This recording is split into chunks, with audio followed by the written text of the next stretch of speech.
우리 예수님을 믿는 사람들은 이 착한 일에 대한 부담감이 있습니다.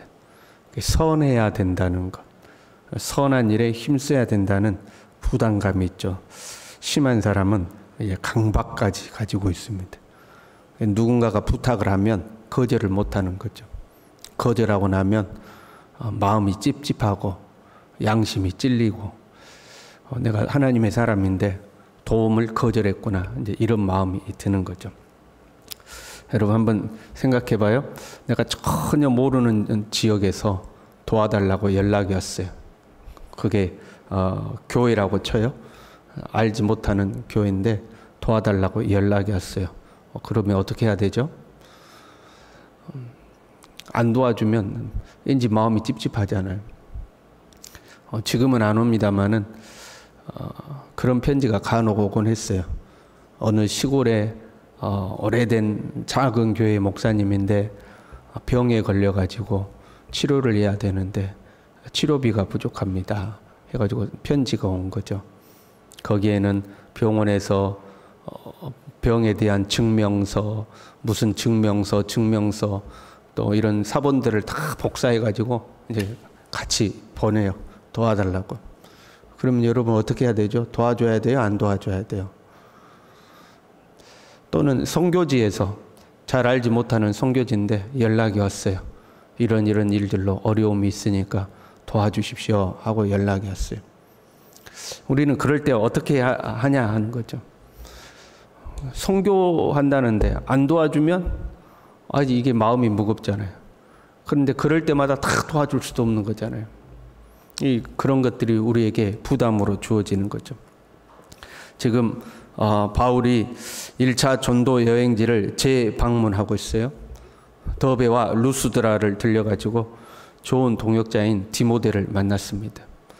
그리고 그 디모데와 함께 또 여행을 떠났는데 가는 곳곳마다 결과가 좋았어요.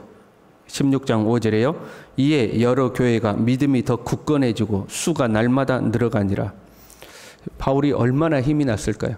여러분 얼마나 재밌겠어요?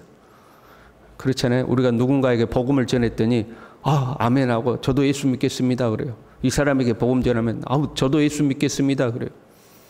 그래가지고 말씀을 들으면 은혜를 받고 그냥 말씀을 흡수하는 게 눈에 보여요. 믿음이 성장해 가요. 그러면 얼마나 행복합니까? 우리가 얼마나 즐거워요. 바울이 1차 전도 여행 때와는 달리 얼마나 힘이 나고 즐거웠겠습니까?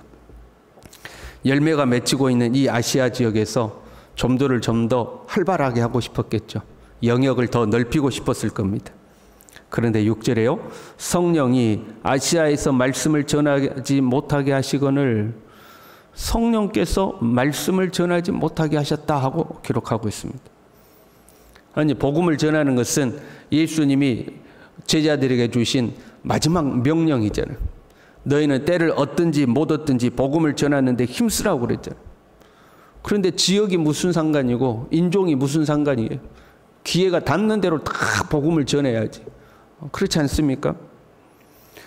우리에게 선한 일에 힘쓰라고 하셨거든요. 그 선한 일 중에 가장 선한 일이 복음을 전하는 거 아닙니까? 그러니까 때를 얻든지 못 얻든지 복음을 전해야 되는데 성령께서 복음을 전하지 못하게 하셨다는 거죠.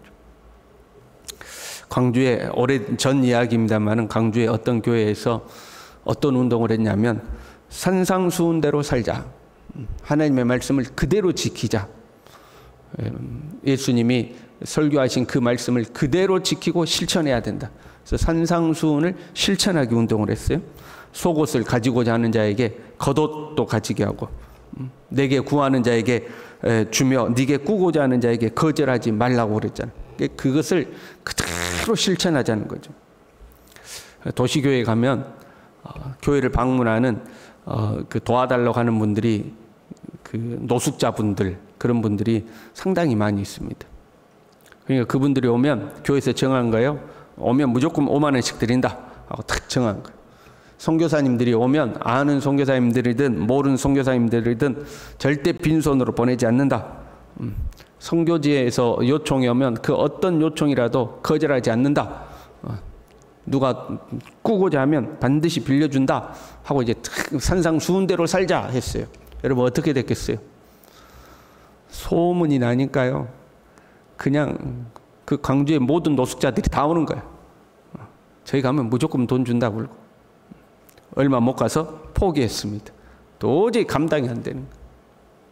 도저히 감당이 안 되는 거예요. 오늘 본문의 말씀은 아무리 선한 일이라 할지라도 하나님의 인도가 있어야 함을 가르쳐 주는 거예요. 복음을 전하는 것보다 선한 건 없는 거예요.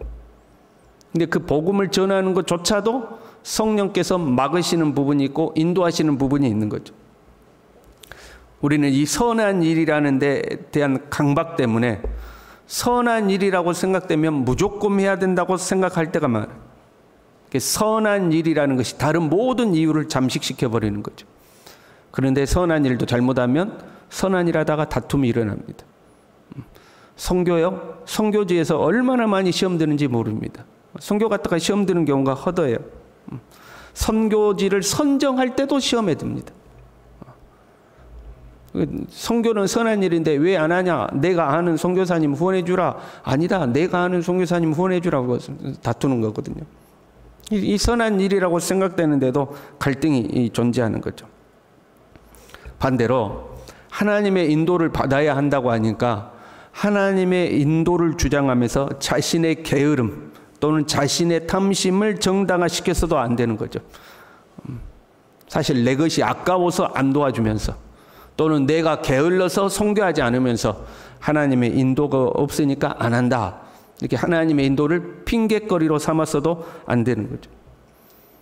아시아에서 복음을 전하지 못하게 하신 것이지 말씀 자체를 전하지 못하게 하신 것은 아니에요. 그렇잖아요? 아무것도 안 하고 가만히 있어라 그게 아닌 거죠. 그러면 왜 성령은 아시아에서 말씀을 전하지 못하게 하셨을까? 아시아면 어떻고 유럽이면 어떤가? 어디든지 가서 복음을 전하면 되지 않는가? 하나님은 계획 없이 일하는 분이 아니죠. 하나님은 다 나름대로 모든 계획이 있어요. 세상의 모든 일은 하나님의 계획 아래에서 움직여가는 거예요. 12절에 보면 힌트가 있어요. 이렇게 되어 있습니다. 거기서 빌립보에 이르니 이는 마게도냐 지방의 첫 성이었고 로마의 식민지라 하고 로마라는 이름을 등장시키고 있어요. 하나님의 뜻은 어디로 가고 있는 거예요? 로마를 향해 가고 있는 거예요. 다니엘서 2장에 보면 느부갓네살이 꿈을 꾸죠. 그리고 그 느부갓네살의 꿈 해석을 통하여 하나님의 원대한 계획을 이제 예언하시죠. 머리는 금으로 되어 있고 가슴과 두 팔은 은이요 배와 넉접다리는 놋이요 새로 된 다리와 일부 진흙으로 된 발을 보여주셨죠. 그는 바벨론, 바사, 헬라, 로마를 상징하고 있었습니다. 그때 다니엘 2장 35절에 이렇게 말씀해요. 그때 새와 진흙과 녹과 은과 금이 다 부서져 여름 타작마당에 겨같이 되어 바람에 불려간 것이 없었고 우상을 친 돌은 태산을 이루어 온 세계에 가득하였나이다.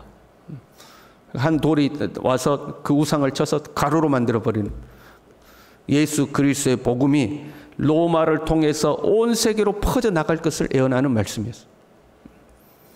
그래서 하나님은 지금 바울을 로마로 인도하고 계시는 거예요.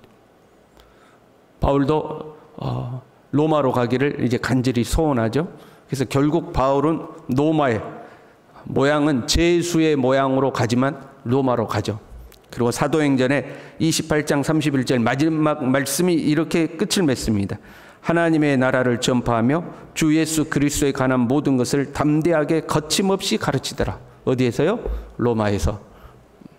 하나님의 계획이 로마로 인도하고 있는 거죠. 우리는 선한 일을 하는 것보다, 선한 것 좋은 거잖아요. 그러나 그 선한 일을 하는 것보다 하나님의 계획을 이루는 것이 우선이라는 것을 알아야 됩니다. 우리가 선한 일을 왜 해요? 왜 선한 일을 해야 되죠?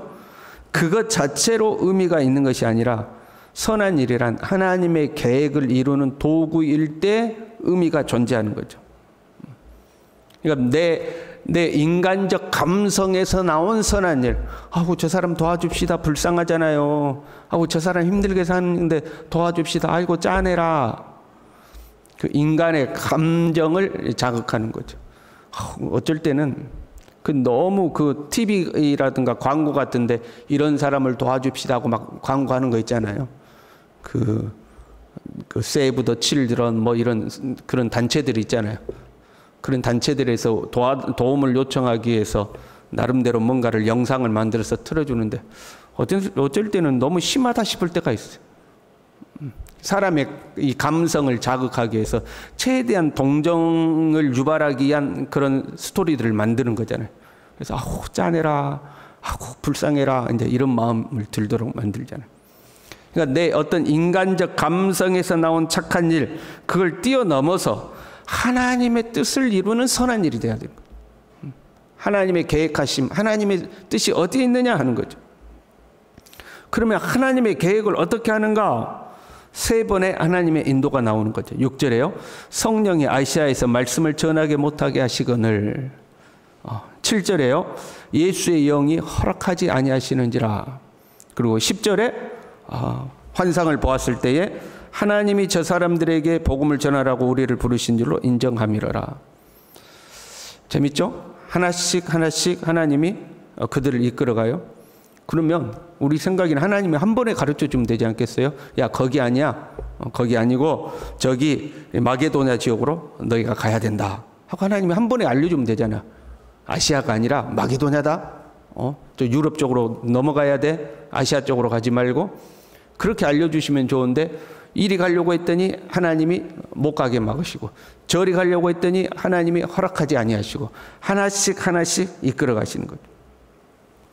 하나님의 인도는 다양한 방법으로 나타나지만 점진적인 방법으로 우리를 이끌어 가시는 거예요. 그걸 우리는 깨달아 가는 거죠. 깨달아 가는 거예요. 그러니까 바울도 밤에 환상을 보고 나서 뭐라고 그래요? 우리를 부르신 줄로 인정함이더라. 나름대로 생각하고 해석했다는 거예요. 아, 하나님 우리를 이 방향으로 이끌어가고 계시는구나 하고 해석이 된 거죠. 하나씩 하나씩. 우리는 성질이 급해가지고 직통으로 가기를 원하죠. 그래서 직통계시라는 말도 나왔어요. 직통계시. 그냥 하나님이 나에게 직통으로 알려주셔가지고 그냥 직통으로 가는 거예요. 그런데 하나님은 우리를 하나씩 하나씩 이끌어가면서 깨닫게 해 가시는 경우들이 있는 거예요. 여러분, 직행으로 가는 것과 더듬어 가는 것에 차이가 있어요.